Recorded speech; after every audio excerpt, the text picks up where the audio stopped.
அப்பா நான் ஃப்ரெண்டோட வெளியே போயிட்டு வரேன்பா. இந்த கருவாயம் வால்டர் பிரவா அண்ணன் பல்லம் கூட பழக்கம் வச்சுக்காந்து பல முறை சொல்லிட்டேன். அவன் கூட சுட்டான் பொறுக்கி பய வாய பத்தியா சுத்தி கருவாய் சிகரெட் அடிச்சு தேக்கல பேம்புல. வா வால்டர் இங்கதான் இருக்கான். டே தம்பி உன் தோணியும் சொல்றேன் கேட்டுக்க. இனிமே என் மாயன் கூட பழக்கம் வச்சுக்க சரியா? அவ்வளோ கிளம்பு. என்னடா அது வண்டி நின்று போச்சு. பக்கத்துல எனக்கு யாரும் மித்திரியாவே இங்க மக்கான் ஷெட்டும் கிடையாது. என்ன பண்றது? இந்த ஏரியாக்கு பக்கத்துல தான் பா வால்டர் இருக்கான். அவனை கூப்பிடுறேன். திட்டோ வால்டரா கால அந்த பயிரை திட்டணும். தப்பாத்துக்கு போறான் பானா. அதெல்லாம் அவன் மனசுல வச்சிக்க மாட்டான்பா. மாப்பிள்ள லொகேஷன் அனுப்புறேன் டக்குன்னு வா. இங்க சின்ன சிக்கலாயிடுச்சு. நீங்க ரெண்டு வண்டியில உட்காந்து பண்ணாட்டோ போட்டு கூட்டு போறேன். தம்பி நீ மன்னிச்சுக்க பாக்கால நான் ரொம்ப திட்டேன். அட விடுங்கப்பா இதெல்லாம் ஒரு விஷயமா? எங்க அப்பா திட்ட நான் எப்படி கோச்சிக்குவேன்? இப்படிப்பட்ட பிள்ளைய வளர்ப்ப திட்டணும்.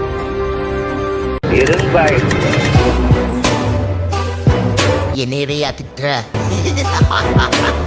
நீ இந்த வாழ்க்கை நல்லா போய் நடத்தினப்பா. Hello mister the king maker. சொல்லுங்க ஆக்ஷன் கிங். மாப்பிள்ள எங்க அப்பன் ஈவினிங் உங்க ஏரியா பக்கம் தான் போகணும்னு சொல்லிருக்கான். உங்ககிட்ட இருக்கிற என்னோட ஸ்பேர் கீய வச்சு பெட்ரோல் டேங்க்ல சக்கரைய போட்டு. என் விசுவாசம் பள்ளனுக்கு.